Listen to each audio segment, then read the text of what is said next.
ধ্বংসের মুখে কালনার জোড়া শিব মন্দির। প্রবল বৃষ্টিতে মন্দিরে দুটির কিছু অংশ ভেঙে গিয়েছে এবং ভেঙে পড়েছে মন্দিরের চাঙর। বেশ কয়েকদিন ধরে যে টানা বৃষ্টি চলছে তার ফলে মন্দিরের চাঙর ভেঙে পড়েছে। ধ্বংসের মুখে কালনার জোড়া শিব মন্দির এবং প্রবল বৃষ্টিতে মন্দিরের কিছু অংশ ভেঙে পড়েছে, সেই ছবি আপনারা দেখতে পাচ্ছেন।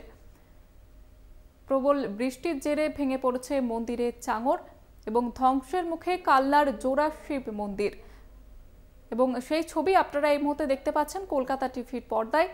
কালনার যে জোড়া শিব মন্দির সেটা ধ্বংসের মুখে, কারণ বেশ কয়েকদিন ধরে যে টানা বৃষ্টি এবং যে কারণে এবার ধ্বংসের মুখে পড়েছে এই মন্দির, ভেঙে পড়েছে মন্দিরের চাঙর। চন্দন রয়েছে আমাদের সঙ্গে টেলিফোন লাইনে। চন্দন, এখন কি পরিস্থিতি? চন্দন, শোনা যাচ্ছে?